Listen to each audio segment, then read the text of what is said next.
All right. Greetings and welcome to Unique Perspectives Love Talk Radio. I'm your host, Charles Dixon, and I'm here with my co-host, Mr. Adam Ford. How are you, sir? Good, man. What's up? Coming from Chateau Blue. Y'all see this around us back here? Coming from Chateau Blue. Now I just need to see the skis and the fireplace. Resort. I'm at the ski resort. Yeah. About to go on the Alps. About to go down the trail. No. I don't ski. I have no idea what that is or what that's like. I'm just doing stuff, y'all. Obviously we're still in our experimentation phase. So for sure. Yeah, y'all bear with us.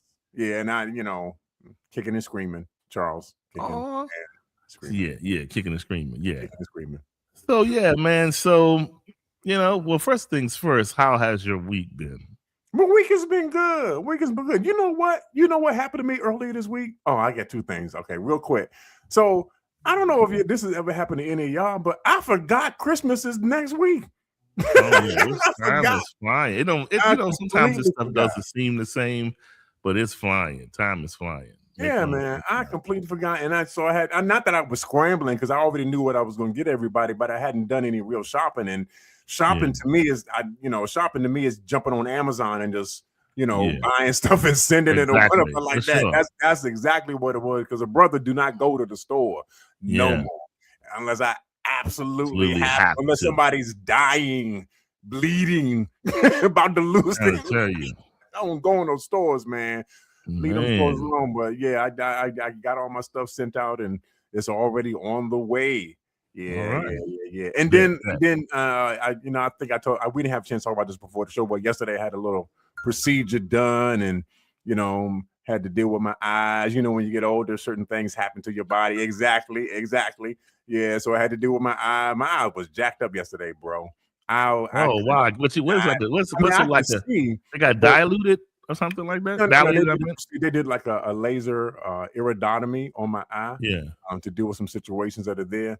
And after the fact, man, they said it was a quick recovery time or whatever. But all day yesterday after that thing was done. That was done early in the morning. My eye was just blurry and jacked up, and I was like, I can't do it. Can't do it. Wow. Can't do it, man. Can't do it. So wow. Well, you good now though? You feel better? I'm good now. Thankfully, feeling better. Like I said, when you get older, this is what you got to deal with. Just don't break out the pig leg. You be all right. I'll be like, okay, no more show, Adam. That's all right. You be like, start doing like this. But y'all, I'm like, the show is over. The show is over. Yeah. All right. My God, yo.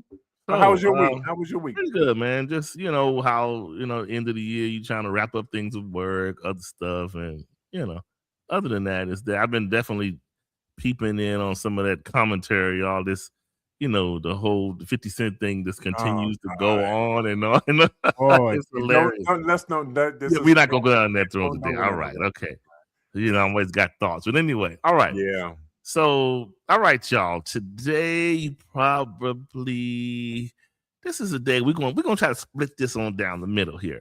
So we're talking about sex today, all right? So, but different perspectives about it, and so I want to deal with one side that deals with primarily the religious perspective of it, and I say religious because we associate y'all ain't supposed to be having sex with just the church, where a lot of beliefs and religions have parameters around premarital sex, right? We just don't highlight that. So that's one part. And then on the other part, I want to talk about how sex affects relationships outside of covenant marriage, that is. Okay. So I think there's two sides to look at it. So, all right, the first thing you want to read first, and then we can go right on into it. I don't even got it pulled up. I know. I got it pulled up right here. You almost made me cuss again. All right, here we go. Sex. How realistic is the weight when dealing with untested goods? It is better to marry than to burn. This strong phrase hails from a very distinct passage in the Bible, 1 Corinthians 7:9, that speaks on the subject of sex outside of marriage. It encourages marriage as being an entity to enter into if one cannot control their sexual desires and refrain in a state of abstinence until marriage. Yes, I know everybody has their own beliefs, but if we span across cultures and different religious traditions, keeping your virtue is not only a practice for some cultures, but it is lawful. So the question begs, are standards still realistic in a society today that have everything right now or regarding testing the waters, or is the weight still a stance of value and doable? Join us as we dive into this topic that will change our values, virtues, and actions. That's good. All right, so let me start off throwing the pitch out here, Adam. All right. So for me, Mhm. growing up in the Christian church, right? Yes. Uh-huh. It's definitely in the sermon handbook that you not having no sex before marriage. Right. I mean, I'm saying that's what's being preached. I'm not saying people don't Yeah. do it, but Yeah. that's what's being preached is, virtually. So let's kind of rephrase it, because what it is once you become born again, Mhm. and if you're not married, like let's just say if two people came in as a couple to church and they both received the Holy Spirit, right? Okay. And from that point on, they both got married or what have you. Okay, but if you come in as a single believer, you get born again, and you are walking out this life as a single believer. The mantra is you do the godly things according to the scripture to be able to abstain and refrain from those things that are potentially a detriment to your spirit man, right? Okay. In that of Okay. sex. All right. So for years, so the reason why I'm bringing it up this way, because I can remember a time, and they don't even try to laugh though, when I was younger and definitely probably a lot more vibrant in the faith, if you will, early on in life. Okay. And when I would hear of this concept, or when I would read that scripture that we just talked about better to marry than to burn, Yeah. I used to always think about that. And I used to always say, and I programmed my brain to have the kind of faith to say, oh, well, if this is what the Bible is saying, then I'm going to take it this way.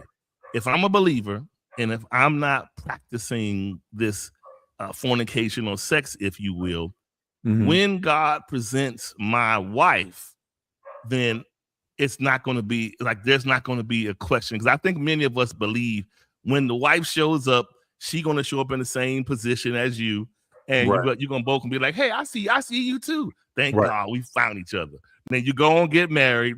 And when you get married, whatever conspires between the two of you intimately is going to align. That's what we program our brains to think. Okay. But contrary to that concept, there are a lot of people who have came into church not virgins, or people who have walked into church divorced, so they've had spouses. So the point I'm making is people aren't strangers to sex. Right. So when you take people like that and they turn their lives around, they give their lives to God, and now it is okay. I'm looking for my spouse. I'm looking for my person. And is it realistic? And I'm not saying nobody has the answer to this. Right. To believe that people are choosing mates that they don't know what the performance is. Not that it's all about sex. It's certainly not. It's a lot of things involved in it. But for some reason, when you hear people sit down and around the fireplace, for some reason, the sex thing raises to the top. It's like people can talk about how much they got a job. Do you do this? And do you love God? But it's going to come back around to, now I think I need to be able to know what my husband or my wife needs to be able to do, because I'm going to be married to this person. In no way I'm going to be married and not know what I'm getting into. We don't talk about it, but trust me, it is unspoken. Okay. Yeah, okay. All right. Okay. I mean, so I guess my question would be then, So are you having okay? So if you're having the conversation about sex and you're dating somebody, I'm just asking a question here. Okay. Is it how far into detail are you going with that conversation in regards to people's sexual experiences? Because I understand what you're saying, right? You have a lot of people who are in the dating pool who go to church, but also are looking for a potential mate, and you want to know how Yeah. far in terms of Oh wow. what their experiences have been. Now, Yeah. my question is, how deep into that are you going? Are you just going on a surface level, or are you actually giving some detail? Because the reason why I'm saying this is because I think if you're not careful, if you don't dig a little deeper, then you won't know that. Oh And wow. what I'm trying to say is, you don't always have to try something in order to know what it is. Now, as far as the experience is concerned, yeah, that's a whole different thing. But to actually have that knowledge, the only way that you're going to find that out is to ask a question. Hey, how has it been for you? What has been your experience? You know what I'm saying? In Mm. terms of what you did and what happened and all this kind. Are you having that conversation? Or Mm. is that something that you're open to in terms of dating somebody to ask them these questions? I'm just No, asking a this question. is no, you're throwing Asking a perfect question. things out because I can assure you these questions that you're throwing out are very relevant. But trust and believe and please someone that may be in the faith or of the faith or from the faith, old school, new school. Please, amen, when I say this. There is a time, Adam, like, because what you just said made a lot of sense about having that conversation. Right. But how that looks in the church realm is, let's just say if you're moving along, you see a person of interest and things are progressing. So Mhm. naturally, you're not just going to talk about the goodness of the Lord all day, every day. So if Right. we're trying to progress to go to a particular place, you're going to say, so, I mean, on the subject of sex, don't be carnal. Don't be carnal. Okay. That Yeah. is carnal, and God is not in that. Right. So that's what you run into, right? Yeah. So Yeah. it puts a wall up for Mhm. people trying to go, because listen, I can agree. It's definitely a white glove conversation Okay. because there is a fine line between having conversations to gain some clarity to make sure this person that you're looking to go to the next step with, that you guys aren't too far apart in expectations. Right. And Right. then there is hey, looking at you with them kind of hips, I think you know what you're doing, which conjures up a whole nother conversation. Right? It's going, because when you approach it like that, it does make it carnal. But it is, I think we've been so programmed Mhm. in church Yeah. to be, it is mum's the word, or in religions Right. around the world, Right. it is don't talk about it. It's mum's the word. You're just not supposed to do it. Pray that God sends this person in your life. Yeah. You guys say amen, and the magic will happen as you desire after the fact.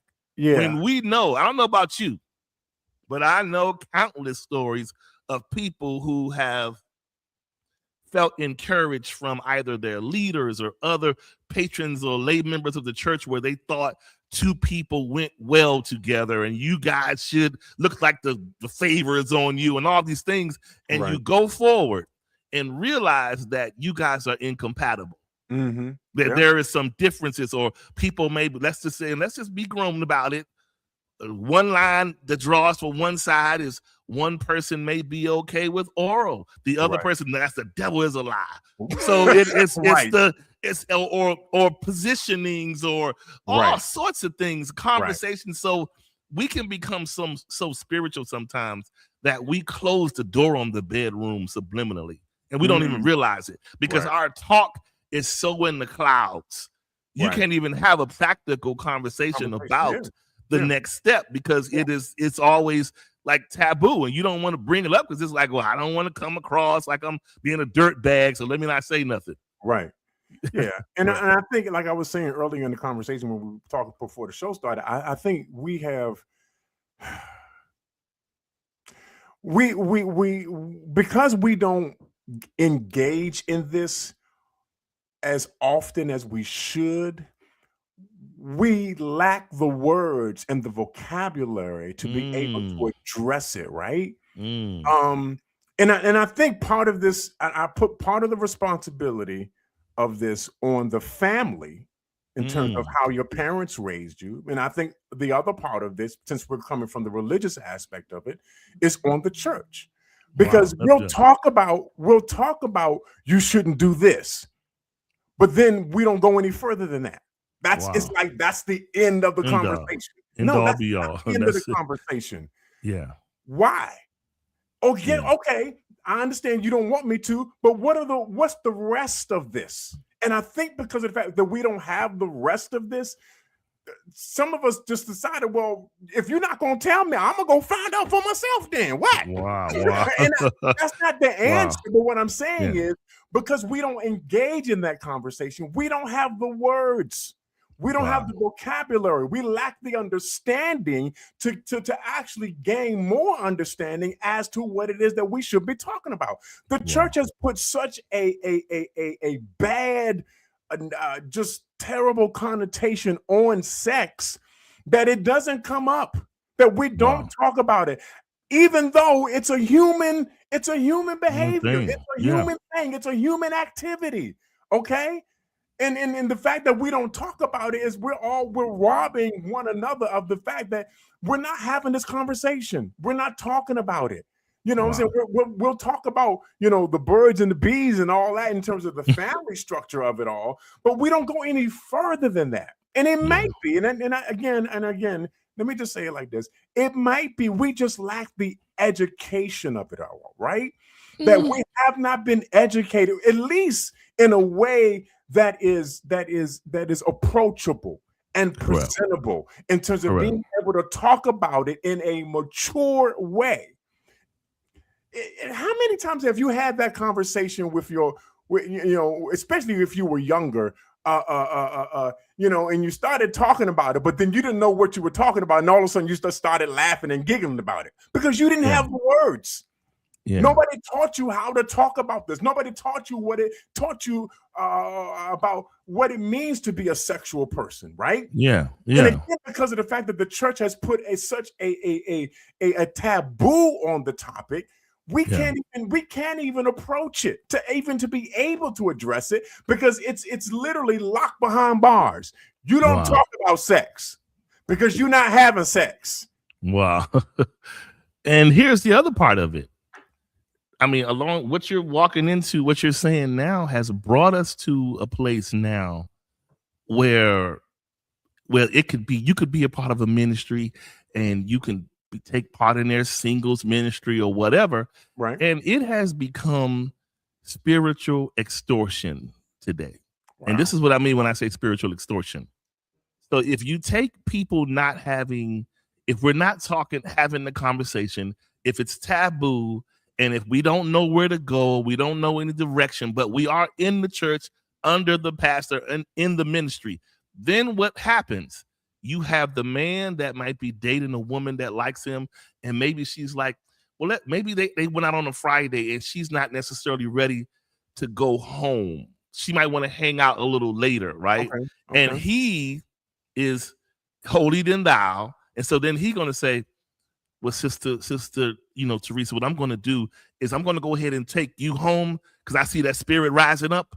And what I'm going to do is pray for you. But we'll talk some more, sister. But right now, I'm a refrain and separate myself and go on home, right? Okay. And then on the other side, women will say when the man gets hopped up and he's all like, I mean, I'm a man, I'm human, I am in the flesh, I'm attracted to you. Well, when you get to the point where you're ready to go get that ring, let me know. That's the spiritual extortion. Because how do you go from A to Z without any middle context? Okay. Right? No conversation. That's not godly conversation. If we're going to be up under this leader, this person don't play no games. So in this house, we should serve the Lord. And next thing you know, you're marrying someone you know nothing about. Okay. You don't know if they can balance a checkbook.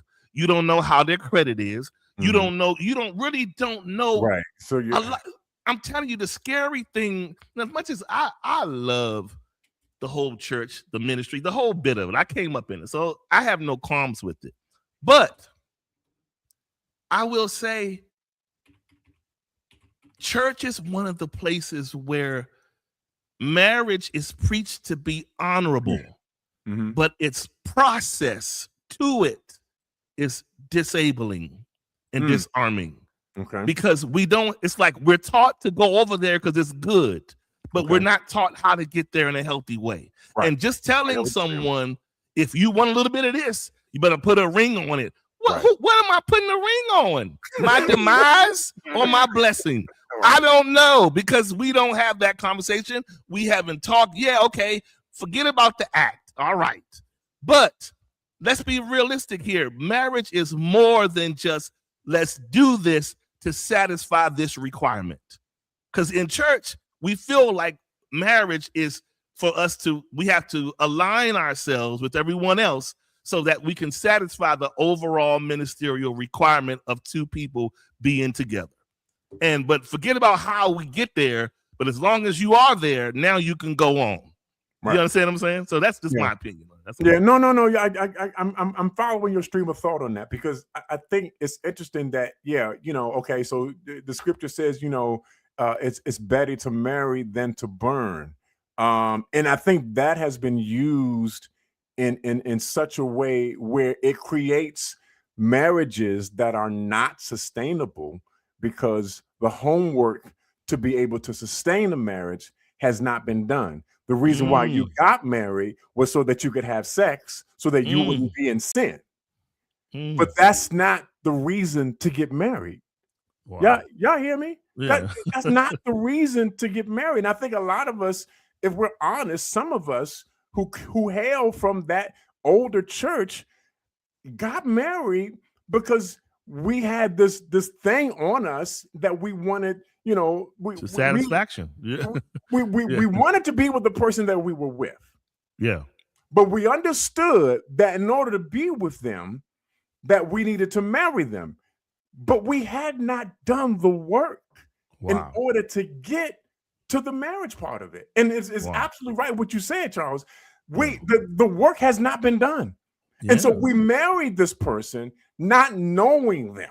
You know what I'm saying? I mean, let alone the whole financial aspect, the credit score, all sorts of things. Yeah, the family, we don't everything. Know the family. Yeah. We don't know them.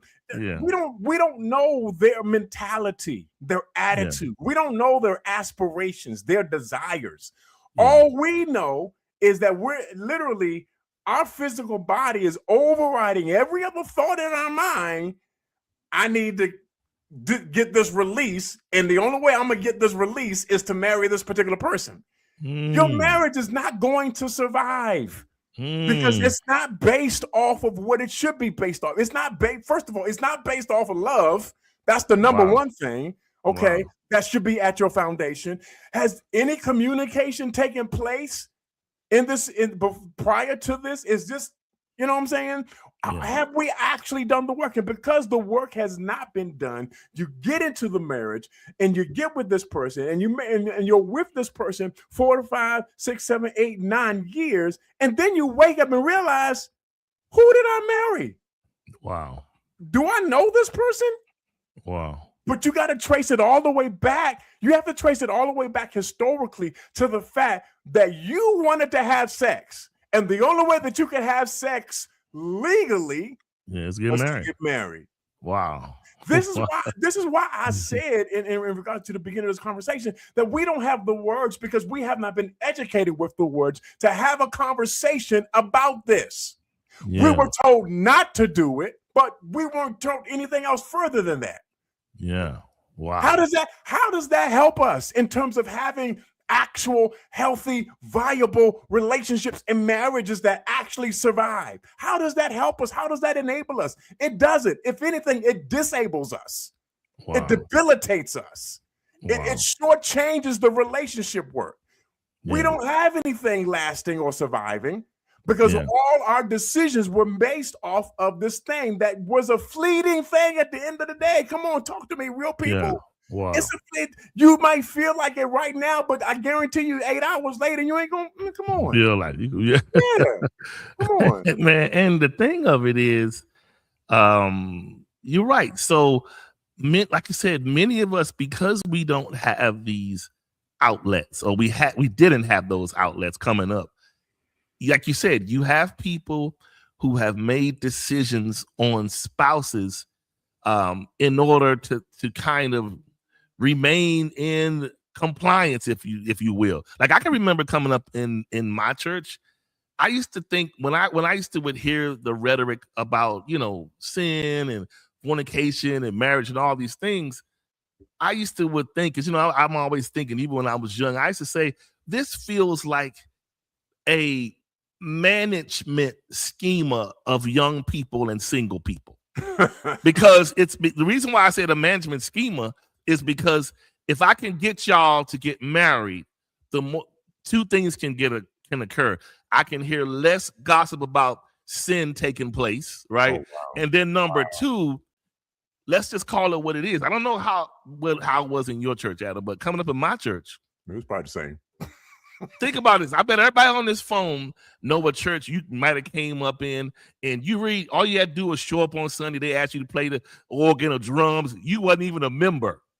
In my church, you didn't do anything until you were a born again member. Yeah. Forget about visiting on Sunday. Unless you had the Holy Ghost, had been baptized in Jesus' name and all of that, you wasn't singing on no choirs, playing no organs, ushers, nothing.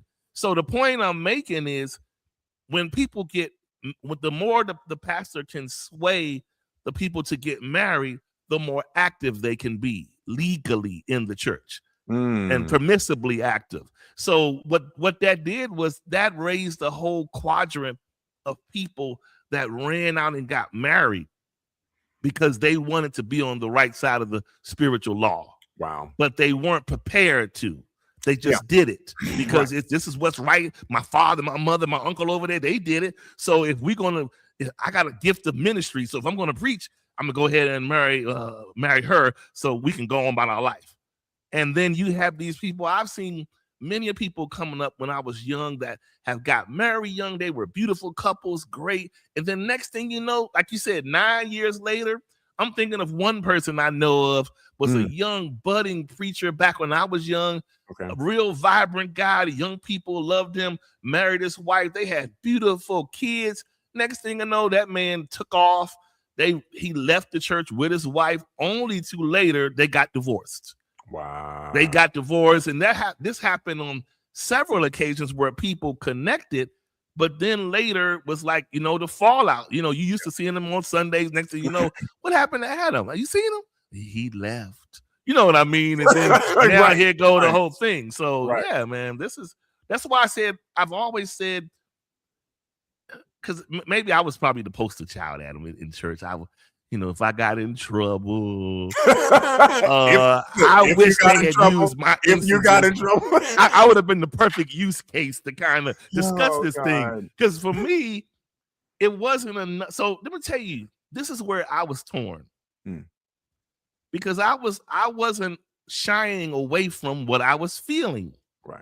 Okay. But no one offered me any 100, like we say today. Nobody was 100 about it. Yeah. All they were was 66 books about it. That's it.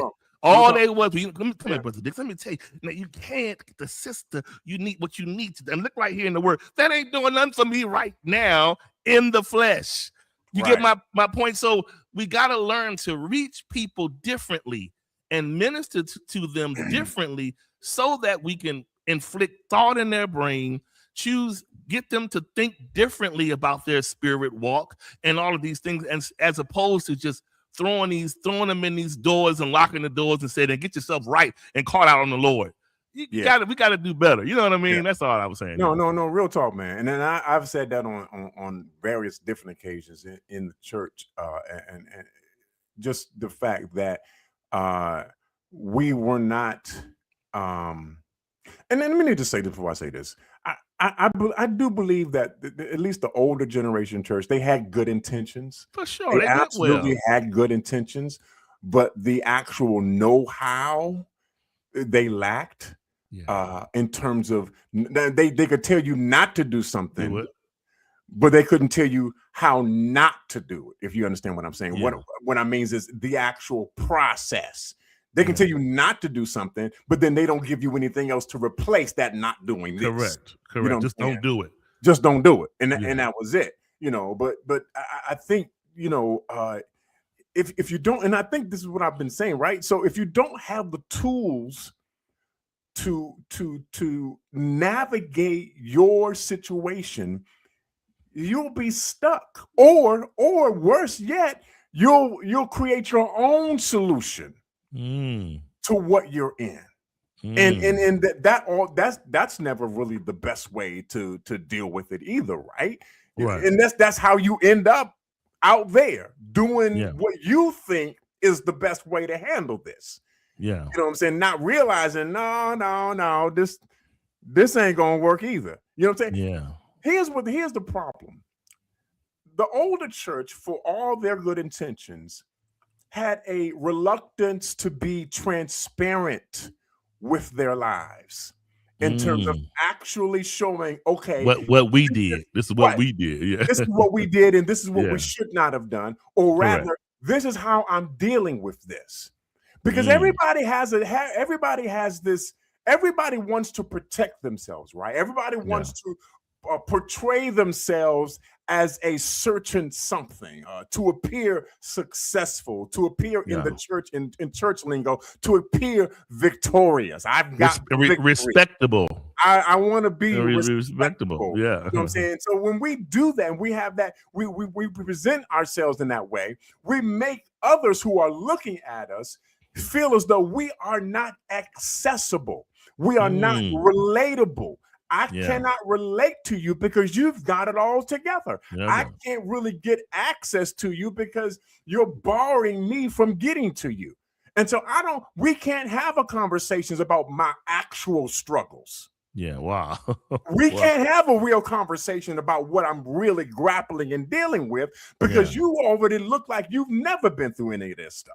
Wow. And I'm afraid to be judged. Right. That's part of the problem, right? Yeah. That's part of the problem because now, because you are unrelatable and we can't talk to you, we can't access to you, and then you tell us we can't do a certain something. Okay, so what am I supposed to do? You're telling me not to do something, but you're not offering me a process by which I cannot do it. Wow, that's that in a nutshell. That's it. Right. So what am I left with? What am I supposed to do with this? You know what I'm saying? And this is very, you know, it definitely applies to the whole idea of sex because you don't even want to talk about that. Only thing you said was don't have it. Yeah. Okay. So now what? But what this has taught us, if anybody was ever looking and watching, is because there was no evident outlet to, like you said, for the know-how to navigate these feelings, to navigate the thought of these actions, or heck, to navigate the fallout of it happening, because it did happen. Yeah. The point is, because it was so mum the word, what we were left with was a bunch of implosions internally. Yes. We had these perverted things happening amongst a man and a woman in the church, or somebody else's wife, men on men, women on women, babies. All of these things popped out because there were no outlets. I'm not saying I'm not going to say entirely it wasn't people's own flesh. Right. But there wasn't enough outlets for people that was present or actively there trying to quote unquote do the walk. Yeah. And so when you hamper that, you come up with these things. Well, how did this happen? And now we forced with having to silence everybody and be quiet, keep this quiet, don't tell nobody. You know what I mean? And so all that kind of stuff. No, because people got sat down off that. People got shut down off that. You know, God, I remember when, you know, I was never really singing in the choir, but I would always see the people get sat on the choir. In the choir, yes, that would result in certain people getting sat down. You got to sit down for a whole year. You know what I'm saying? your indiscretion or your bad decision making, and it just left you out there. But again, my thing is this: even with all of that, okay, you got caught in your madness, you got caught in doing what was wrong, but where was that rehabilitation process to help you get back on the right track, to not go back in that direction anymore? You know what I'm saying? Because they wanted to keep you at a distance so that you couldn't see their vulnerabilities. But that's what we needed to see to be able to know, oh, okay, so they're dealing with that. So if they're dealing with that in that way, maybe I can deal with it in a similar way to help me get over what I'm going through. But because of the fact that nobody wanted to be transparent, nobody wanted to be vulnerable, nobody wanted to be open and honest in terms of their life, many of us were left on the side of the road going, well, daggone it. and you know what? So what we were left with was the transparent folks who did not want to be apparent. I mean, the people that weren't transparent because they didn't want to become apparent. Right. And they didn't want you to look at them a certain way while in, like, let's just say the ones that were on the choir or the ministers, they didn't want you to look at them less than respectful. Right. So you're going to figure this out on your own. You know what I mean? Yeah. And that's not the way that it's supposed to be at the end of the day. Yeah. There's supposed to be, there ought to be somebody who you can relate to, hopefully. Yeah. Somebody who can bring you along and say, hey, you know what? I struggle with this particular issue, but this is how I overcame it. You know what I'm saying? And I'm going to help you along the way. I'm going to pray for you. I'm going to educate you. And I think, again, I know I keep hopping on that, but I think a lot of times the Bible says my people perish for lack of knowledge. Yes. Because you don't know. You don't know that you don't know. Because nobody's willing to tell you that you don't know. Or where you come from or where you should be or nothing. They ain't telling you nothing. Yeah, man. All right. You got to do better. All right. So that said, now that's a perfect segue. Now this can be, we're going to have another harping on that at another time. The whole spiritual thing. I think somebody can get some good help out of this part. Now, let's skip over to the overall secular approach to sex. Okay. Overall. Okay. So my question, and I'm throwing this question to you, but it's to everybody. I'm just throwing it out there. Yeah. My question is, does sex, or let me rephrase it. Could it be possible that sex outside of marriage, in the secular approach, one of the strong reasons for so much discord in relationships today?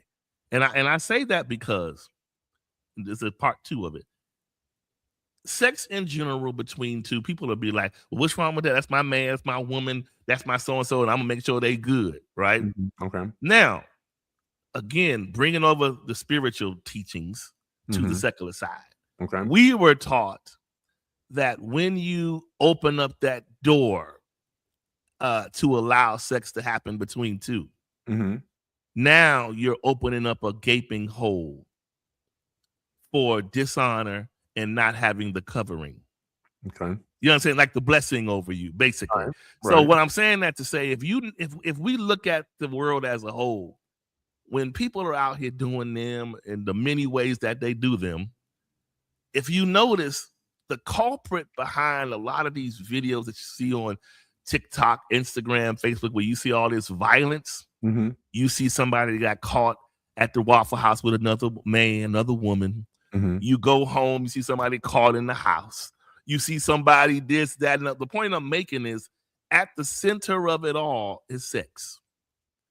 And so I often say to myself, as much as we love the act, has it honestly become our demise because we have taken it out of its initial context? You asking me? I'm asking you, yeah. No, just your perspective on this. No, I would have to say, yeah. I think whenever you take something out of its context, you take it out of its natural use. Yeah, you are prone to abuse or abnormally use it. Wow. Okay. And Yeah. so, and that's true for anything in life, especially Yeah. sex.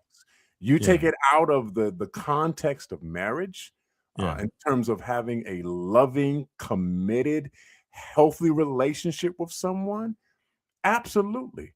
You're going to Wow. find yourself in situations where you would not have ordinarily found yourself. I think we kind of down, and I think maybe here we have kind of begun to understand, but we really do downplay the psychological, emotional, and yes, spiritual ramifications of having sex. Now, Wow. we all look at the physical aspects of it, that a man and a woman coming together in that respect, Yeah. but we severely downplay the emotional activity, Ramifications that come from it, the, for the, sure. the psychological Yeah. connections that are made, and definitely the spiritual ramifications that take place when you have sex with somebody. And because we're not aware of that, we're not educated in that. Yeah. We don't recognize it when we do it because we treat it so casually. Yeah. It's such a nonchalant, almost non entity to us. Yeah. It's almost as if it has little to no value. Wow. You know what I'm saying? And when you treat something like that with almost a contempt, it completely depreciates what it's worth, right? Because when you think about it, when you're talking about having a sexual encounter, yes, you are giving of yourself in a physical sexual way, but you're also doing so in an emotional way, in a psychological way, and definitely a spiritual way. And so when you do that, and you do it casually, and you do it with any and everybody who comes across your view, then it no longer has any value. Then, Charles, this is what happens. This is what happens, Bruce. You end up with multiple soul ties to multiple people. Watch this, in an emotional way, a psychological way, and a sexual way. All these so you thought it was just a physical thing.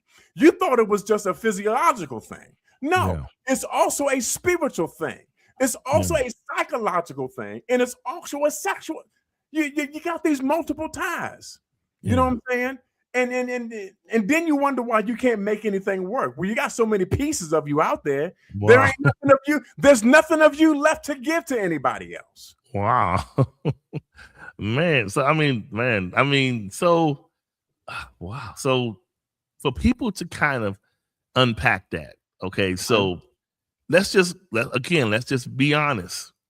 As solid as the word that you're spilling out here, it is still a thing that, people have ingrained this in their being to have sex. Like sex today is just like, I need to eat because I'm hungry. Okay. I need to have sex because I'm horny or my body needs it. That's what we feel, right? We just go out and it's just a part of we may not package it that way and say it, but our actions say it. It's like, we get up and be like, oh, what we gonna eat today? Let's go on over to so-and-so. I heard they got good steak. Okay. And then before long, ain't you gonna tend to this? Hello. Come on. I mean, you ain't touched this in 2 days. Come on. So it becomes like an appetite. But I'm just saying, it's a thing where people, they don't say it because between the secular and between the church, the way we go about desiring it is different, but the desire for it is the same. Yeah. Okay. In the church, we dare not going to tell you, I'm horny, please come over here. Right, unless you just reprobate. But anyway, we're not going to tell you that outright. We're going to be like, you coming over? Let's go eat. Then let's watch some movies afterwards because the movie is not going to. You're not going to make it through the movie, right? But we say that's pig Latin for just come over here, watch this movie, and I do want some too. We're not going to tell you that. Right. But on the secular side.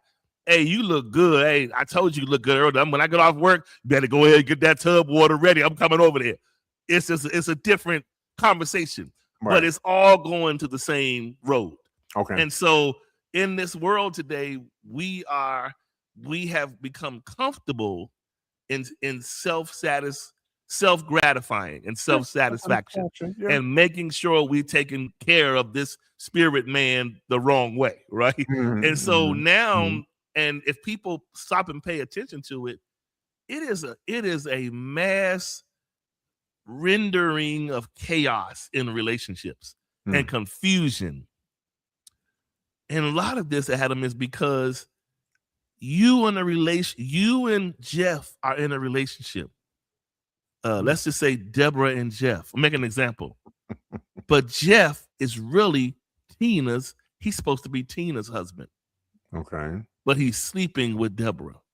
You understand what I'm saying? I'm Right. making a point. I'm saying we are misaligned in our dealings. Okay. We are casually and calling ourselves in relationships with people that we are sleeping with that are not supposed to be with us.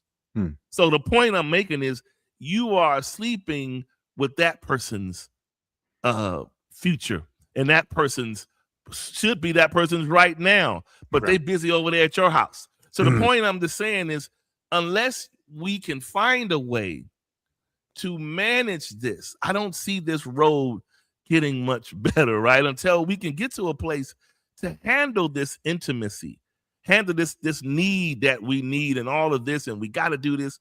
We got to find a way to do it, because I think it helps us think better, make better decisions, logical decisions, better life decisions. Because if you constantly having sex with someone that's not your spouse, so you know how in the marriage realm, Adam, they'll teach you at the marriage retreat to, your husband, is he a leader? You following him? Whatever those things are. But so it's nothing. Imagine your soul tie causing you to follow someone is not good for you. Wow. But you're following them by default because your body is connected to them.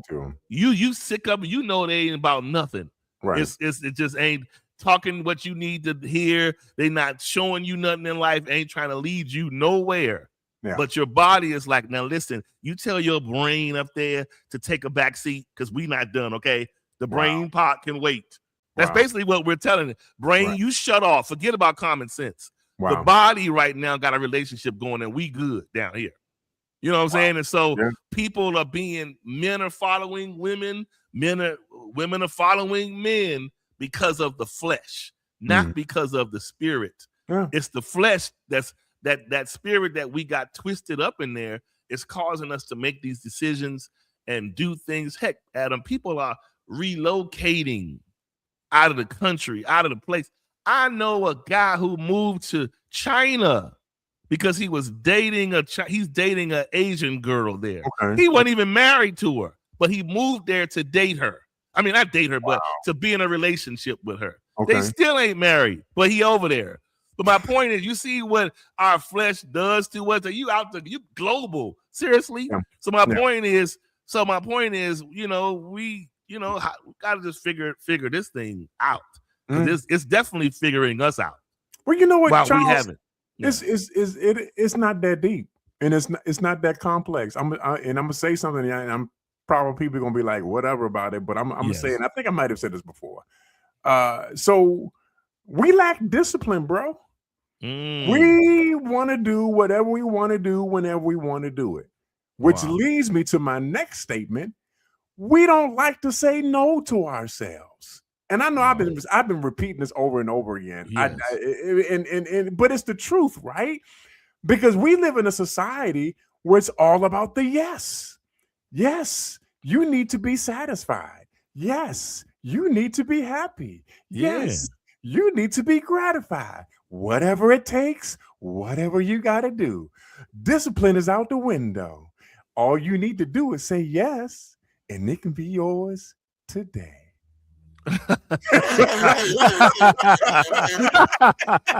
But here's the part you're missing, Adam. What's that? You're perfectly right.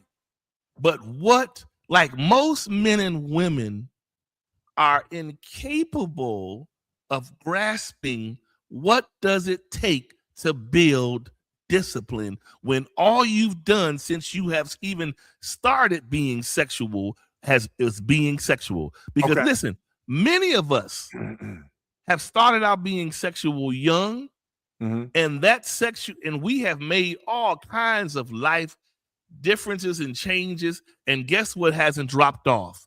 Sex. We done found God. We done became priests, pastors, all of these things, but we have not stopped having sex.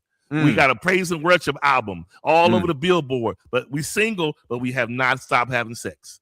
Wow. We carry sex around like a satchel everywhere we went. Wow. And we can adjust to every other thing in life, prepare for everything else, go over here and study and get this degree for this, but we don't understand the degree of self. Right. We can't pass that yet. Okay. So we still carry the sex. Right? So I would say to that, and again, you have to, and again, I'm going back to what I said before. We lack sexual discipline. Wow. When it comes to being able, and see, discipline is nothing but being able to say no to certain things. Think about it from an athlete's point of view, right? An athlete, when they're training and they're getting their body ready, there are certain things that they have to say no to. They have to say no to eating certain foods because they're not beneficial in the long run. They have to say no to staying out late at night and going to the club because they realize they got to get up early in the morning. They got to get this training in. They have to say no to alcohol because alcohol robs the body of the water that it needs to be able to function properly. This is all about us being able to think critically about some of the decisions that we make and say no to the things that we should say no to. That's what discipline actually is. It's being able to say, no, I'm not going to do that today. No, I'm going to put that off. No, I'm not going to do that. To be able to say no to this particular thing today will allow you to say yes to some of the things that are going to present themselves tomorrow. But because we live in an instantaneously gratifying society, we don't know how to say no. It's all yes. And until we learn how to say no when it comes to our sexuality, listen, let me say this real quick. Let me pause this right quick. God made us sexual creatures. Okay? He made each and every one of us sexual creatures. Okay? That's a fact. We can go all the way back to the book of Genesis with that. Chapter number 1. Okay? He made us this way. Okay? Now, the question is are we going to allow him to teach us as to how to use this in its proper context? Because what we have seen is everything out of context. What we have experienced is everything beyond the actual parameters for which it was created in the first place for. Yeah. Now we need instructions as to how do we use this according to the manufacturer's original intent. You know what? If you take a washing machine and throw dishes in it, that's not the use of that washing machine. Right. Now, it might get the dishes clean, but I guarantee you those dishes will be broke when you pull them out if they're glass or, fine china. Right. That dishwasher, that washing machine was not made to wash dishes. It was made to wash clothes, which means when you put dishes in a washing machine, that's abnormal use. And the only thing that you're going to get as a result of that is broken dishes. Dishes belong in the dishwasher. Clothes belong in the washing machine. We have taken sex outside of its original context and intent. Wow.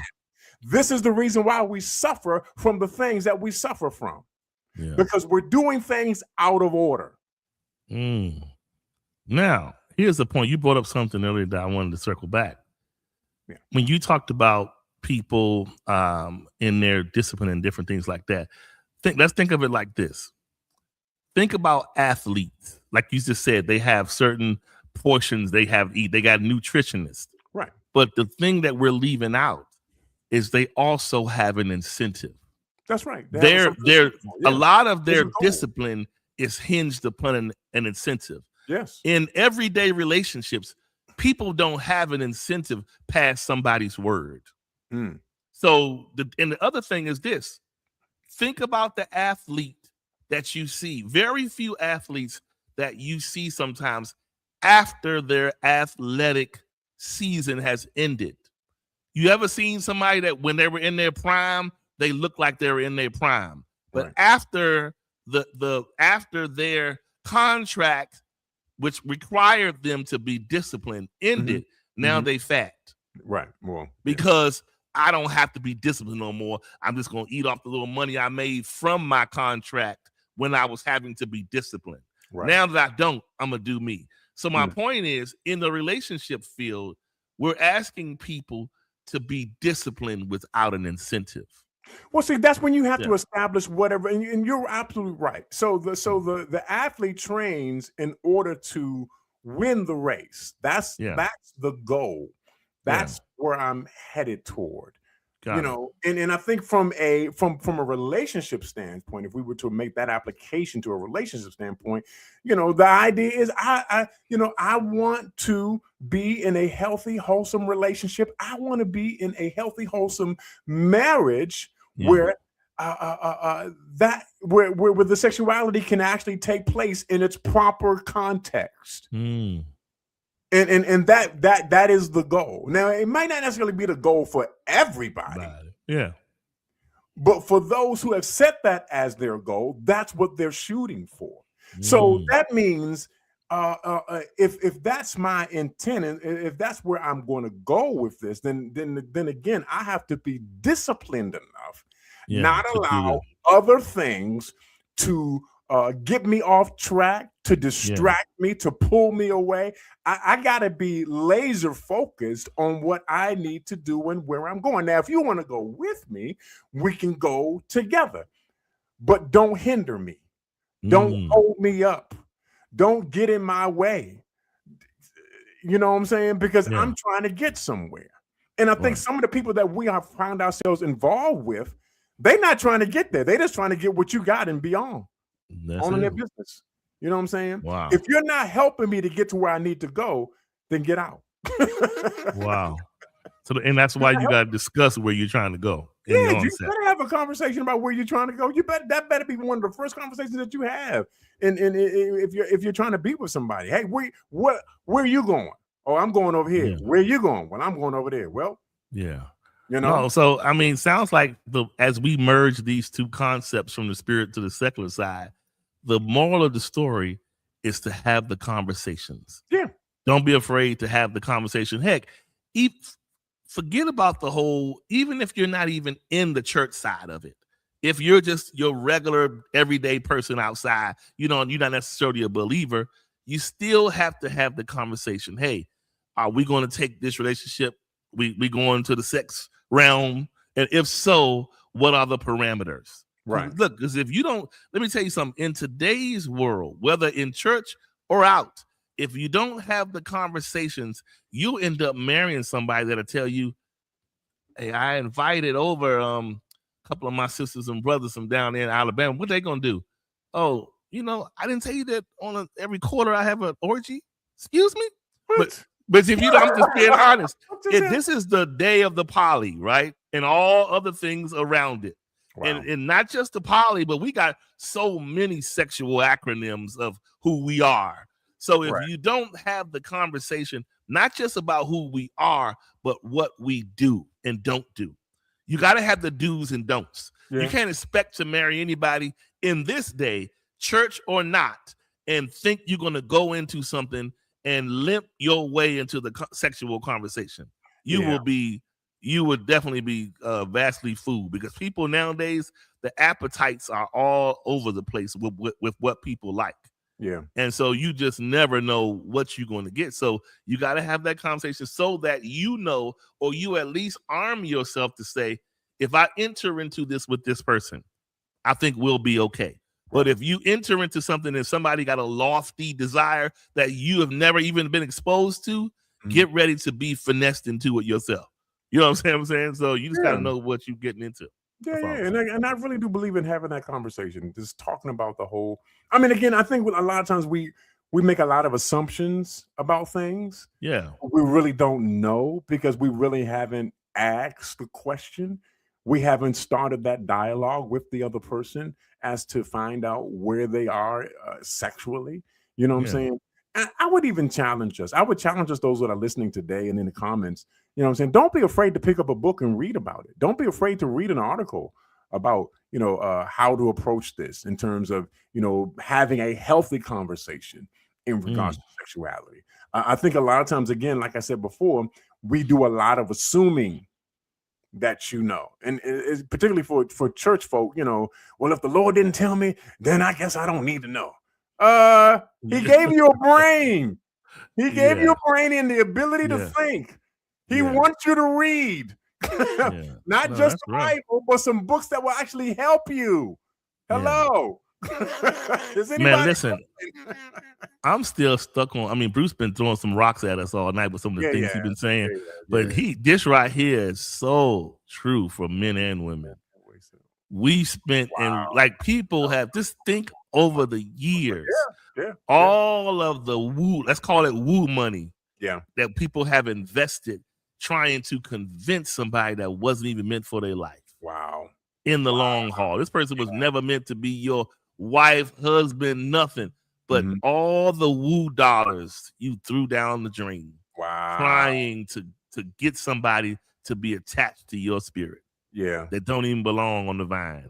Yeah. So, man, but you operated from a place where you thought they were yours. And so you thought that if you spent this money, or even if you didn't think they were yours, well, you thought, well, maybe if I spend this amount of money on them, if I buy them this Birkin bag, if I buy them this Louis Vuitton, these red bottom shoes, if I buy them this, that, and the other, then they're going to be with me. That's never the way to get a person. That's never a way to really, I mean, they'll be with you for a minute. They might be for the fishes and the loaves. They'll come for that. Definitely. Oh yeah, you ain't nobody gonna turn out no free money. Free gifts. They're gonna be right there. But you gonna buy me some red bottom? You gonna buy me some red bottom shoes? Yeah. Ain't nobody turning that down. Look, I want a Birkin bag too. I want a Birkin bag. Right. Man, that's why I'm saying in the end, at the end of the day, it's like, so I want to go back to that one point I said when we talk about the spiritual side of it, because again, if I were coming up all over again in church and with somebody that you afraid to have the conversation because they're going to think you carnal, there are ways, like you said, Adam, to talk about it without it entering into the carnal side. Yeah. And I think we are all grown enough to know when somebody is trying to lure your ear rather than trying to just get clarity. Right. Because there's ways to understand who you're trying to connect with, because listen, we both go to the same church. We both read out of the word as the pastor is preaching, but that has nothing to do with you and me after we say I do. Right. Because listen, the struggle is, how can I say I do if I don't know what you do? So we got to keep that in mind. How can I say I do if I don't know what you do? No, I'm just playing. We were taught, Adam, to believe that what they will do will be sufficient. So we're going to go with that. All right. Anyway. Okay. All right. We're going to just believe that, she picked the right stuff from Victoria's Secret. Don't just come in there with a long T-shirt with holes and stains. Anyway, so I don't want to stress this out no further. But I'm teasing. We're ready to go. Yeah. I want to say this real quick. Okay, yeah, you got married. Okay, yeah, you didn't have sex. Okay, fine. And then you did have sex, and then nobody. Okay, you did it, and it was cool or whatever like that. But I guess my challenge to all of us is that it should not be something that is static or stagnant. Okay, your relationship shouldn't be static or stagnant. Okay, that if I am in a living, viable, healthy, growing relationship, that means it's active, right? It's not inactive. It's not dormant. Yeah.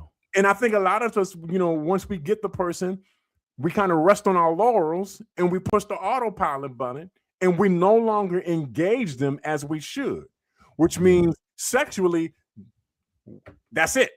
There's nothing else to this. Nobody's evolving. Nobody's developing. Nobody's growing. Wow. Well, again, like I said before, are you educating yourself as far as your spouse is concerned? Do you know what they like? Do you have that conversation with them? Are you pleasing them? Have you given them a survey, and do you want them to rate you as to how pleasing you are? Or are you just assuming? Wow. See, this is what I'm saying is you're not willing to engage to the point where you actually know what your spouse wants. You're no longer allowing yourself to be educated as to what their desires are, because sex ain't just about you. It's about the other person too, right? Yeah. But a lot of times what we think is that it's all about us and me getting my rocks off. Well, what about the other person? Did they enjoy it? Did they have a good time? Well, you don't know because you didn't talk to them. You didn't ask them. And not only that, but you won't even educate yourself further as to what can be pleasing to them. Yeah. That's what I was going to piggyback and say, and it's staying apprised, because it's like, picture this. You and your let's just say if you and your person both know what one another like, right?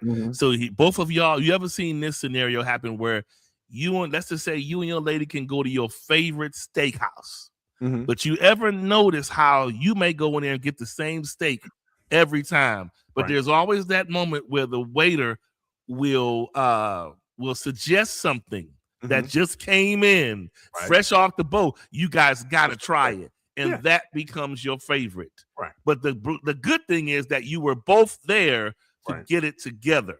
Right. The worst thing to happen is somebody to get it without you present. So the point is, you got to be able to stay apprised of what both people want. Yeah. Don't say no to the update. Yeah. When your phone needs to get that update, because if you don't get that update, it ain't gonna work the way it's supposed to work, or you might be missing some things, some components. Yeah. Get the update from your spouse. Get the update from your person. Okay? Open up your ears and take a moment to listen to what they have to say. You know what I'm saying? You want to be pleasing in every level, in every way possible. You know what I'm saying? Open up your heart and your mind to them and have a conversation about this thing. Stop trying to put this off somewhere. It ain't taboo. Let's have a conversation. Let's stop treating it like it's some illegal topic. Shh, we can't talk about it. Shh. It's taboo. You can't talk about it. Come on, man. We got to do better than that. We got to do better. Let's go. All right, man. Well, listen, y'all, we appreciate you all tuning in for yet another week of Unique Perspectives Love Talk Radio. As usual, we'll definitely keep this thing going. Let's see. Next week is Christmas holiday. Right. Yeah. So, we'll keep you guys posted. I don't know how that'll go, but we'll see. Yeah. But either way, we'll keep you posted by way of an announcement or a promotion. So either way, you'll know how we flow with it. But we appreciate you guys, and we want to wish everybody a Merry Christmas. And if for some reason we don't connect, even a Happy New Year. But we'll definitely keep you guys posted and apprised. And everybody be safe, careful, and don't forget to have those conversations on tonight. Yeah. I want you to know I'm new to the church, but I'm saying though, I got a habit though. No, I'm just playing. All right, then. You got a habit? What just happened? I got this kind of habit, I make sure that itch is scratched. So let me know you can do it or not. You know anyway, what? All right. Get your boy. Come get your boy. Come get your boy.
Yes. All right.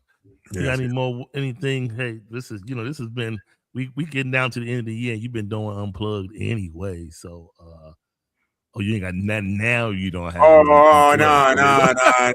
Look, not for this. Yeah, I ain't got gonna let nothing you get me in trouble on this Right, one. right. No. All right, y'all. We're gonna keep it clean tonight and go and get on up out of here.